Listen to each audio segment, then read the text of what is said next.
everyone, I'm Neve and welcome back to my channel. Today I'm going to be giving you guys a little bit of a kitchen tour, and I'm also going to be showing you how I decorated for fall. Please click the like button if you like this video, comment down below and let me know what you guys are doing with your fall decorations, and if you're new here, don't forget to subscribe. All of this really helps my channel grow.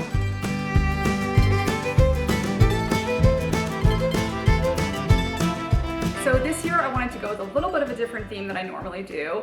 I actually moved to New England from Ireland when I was 16 with my family, and although they have the most stunning trees there in the fall with the maples because they turn that bright red and orange, that's why they get those colors there that you don't get anywhere else in the country. This year I wanted to go with more of a Colorado themed fall, which over there they have these beautiful aspen trees that in the fall they just turn this gorgeous yellow color, bright yellow, and you can have just whole mountainsides that are covered in these bright yellow aspen trees.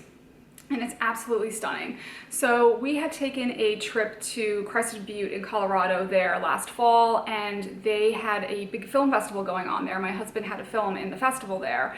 And it was so much fun and it was so beautiful. It was the most quaint little mountain town. It's the perfect mountain town. If you've never been, I highly recommend going. You will definitely want to move there like we did, but then you will discover that a cardboard box in the hills is going to cost you probably a cool million. So you won't live there, but it's definitely really nice to visit. We had a great time there, and I'll insert some footage if I can find it. I actually think, unfortunately, we may have lost most of our footage from the trip, but it was an absolutely outstanding trip. Even the film festival, if you guys are festival goers, I would definitely recommend that film festival. We had so much fun there. They treat their filmmakers so well. They put us up in a hotel for several days on the mountainside, and it was actually a suite with a balcony, and so you would walk out in the morning and just see mountainsides every direction filled with aspen trees. It was gorgeous.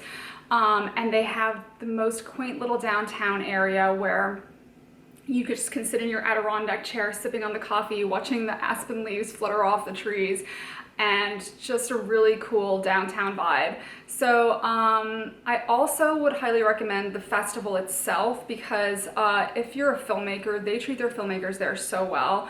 We actually had a lot of one-on-one time with some great filmmakers who had created the film Peanut Butter Falcon. If you haven't seen it, I would recommend it. It was very original and really interesting, and they actually sat one-on-one with Matt and I, and they talked to us about how they went from, one of them had been more in documentary film, which my husband and I come from more of a journalism and documentary film background, and they had made the leap into fiction. And we want to do that at some point in the future, so it was really interesting to talk to them having already gone through that journey.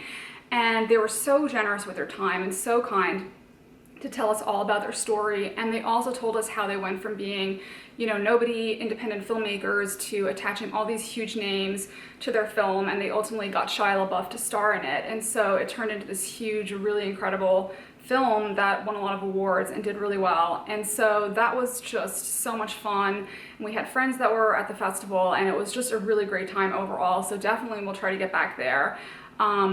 But then the mountain itself was just incredible. It's just the perfect setting.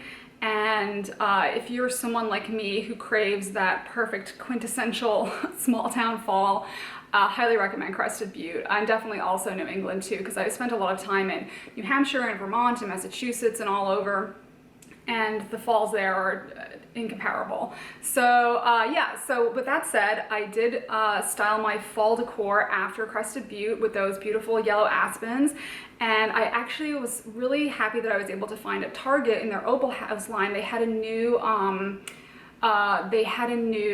stem that was that yellow color, and so I got a few of those, and I paired those with some of my squash that I like to get every year that we also eat. And so yes, edible decor. It's very sustainable. So anyways, I'm gonna get to it and show you guys what I did, and I hope you like it, and please comment down below and let me know what you thought. There are corners too dark to be erased. I wish I could keep myself along the way. Oh, and I feel I'll never get it back again.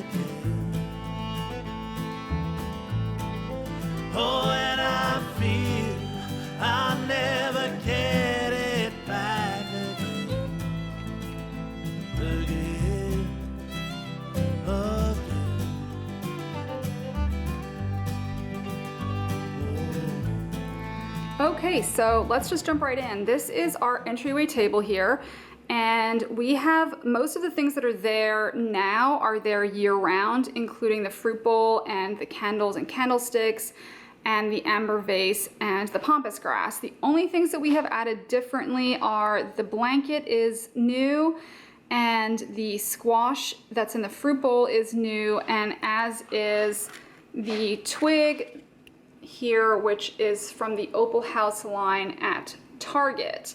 You know we like to keep things sustainable here, so this pampas grass is natural and organic. This yellow twig is not organic. This is a faux twig. So that is the only thing that is not sustainable. Then also we have the squash here that we love to decorate with squash for the fall because A, it's super delicious. We just eat absolutely tons of it in the fall. We love to put it in soups or just roast it and have it as a side, and it's super delicious. I would definitely recommend it. Here we have a white acorn squash and we have a butternut squash. So I wanted to stick with a more neutral palette for this particular area. So then over here we have just our entryway. This is a piece that I had gotten from Target. Again, this is all natural, made from wheat and burlap, and so that was, I don't know if it was from the Hearth and Hand line, I can't remember, but I don't even know if they still have it this year. But I actually liked it so much I left it up year round, and I'll definitely keep it for fall decor once I get tired of having it up year round. And then over here we just have our mirror, and we have, these are some handcrafted bells that we had gotten from Mom's Organic Grocery. They're from Nepal, and I just fell in love with them. They've got little wooden parts here, and then just this hand-hammered metal, which is really nice. And then this is just all our stuff that's regularly here. Our fiddle leaf fig, which needs to be repotted, and there we go. Then over here, this is just our pool bag that we use to go up to the rooftop pool. And summer's over now, so that will probably go away, but I thought that I would leave it out for now because it goes so well with the other fall decor. So that's that. Then over here is kind of the main area. First of all, I got these great towels at TJ Maxx, and I absolutely loved them. I kind of didn't want something like, you know, a lot of times people get the kitchen towels with the pumpkins and the truck and the pumpkin patch and the whole thing, and those are really cute and everything, but I just kind of wanted something different this year, something more simple, something more elegant. So I got these. They sort of evoked nature, and I really liked the black and white. I felt like it pulled out some of the cast iron that we have around the house, and also we have some black tops to a lot of our amber vases around here. So I thought that just kind of tied in nicely, and I thought it looked really nice against the yellow theme that we had going as well.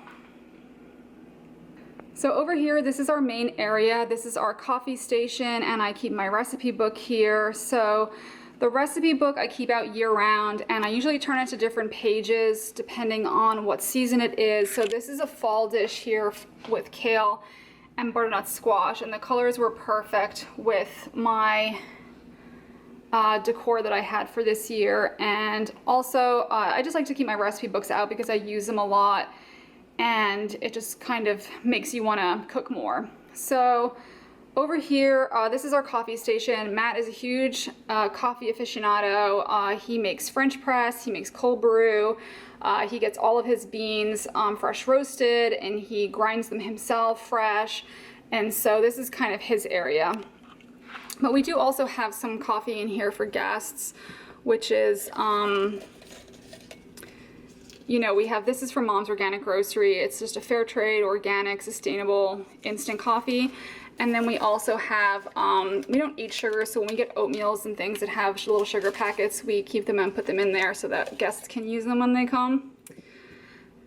So over here, this is a little succulent, but I'm gonna switch that out for the fall. I wanna find a little white pumpkin and put that there, and I think that will look even better. So this area here is kind of the main focal point of the decor every year, depending on what season it is. And this whole theme I had this year was based on this particular trip. And so over here, we've just got some more of those twigs from Opal House.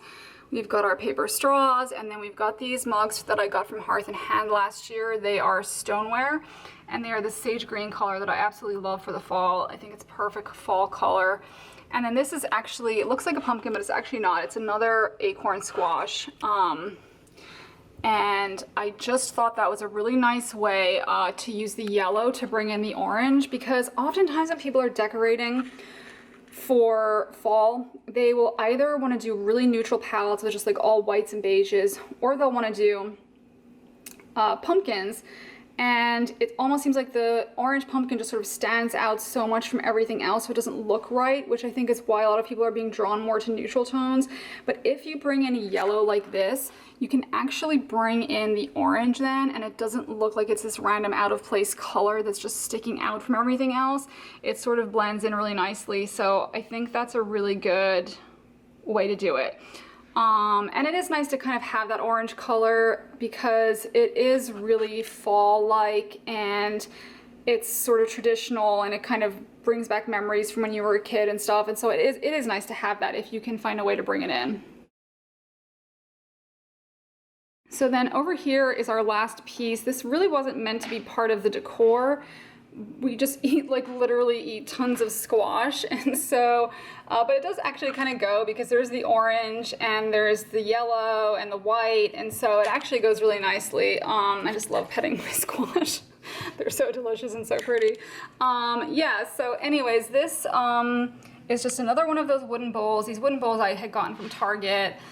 They're probably still in stock if you look, and then this is just more gourds and squash, and we will get just like tons and tons of squash, all different colors throughout the fall, so I'm sure this will change up as we go. I would also really recommend these delicata squash. I would say delicata squash and butternut squash are probably two of my absolute favorite squashes. So delicious. And then there we go, that's it. We're here in the Aspens. We're just getting into the mountains, and the trees are turning yellow. It's so pretty. We had a really expansive scene of just aspens and mountains in every direction. Cars were literally screeching off the road when they realized what a view was there. And now we've just like come into a little national forest area, and we're standing in the midst of all the aspens, and you can see just like the white bark and those yellow, vibrant yellow color against this just cobalt blue sky, and it's just absolutely stunning. I think we made it at the peak fall foliage time.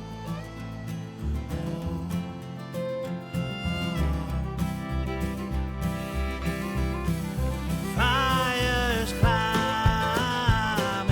down the weary side. Now picture us burning with a river that is blinded. By the time you reach for the lion's meat, for a pillar of silence, for a pillar of Apollo's ring. Oh, and I feel I'll never get it back again. Oh, and I feel I'll never get it back again. Oh, and I feel I'll never get it back again. I hope you guys liked this video. Don't forget to comment down below, hit the like button, and subscribe if you're new. Thank you all so much for watching, and I'll see you all on the next one.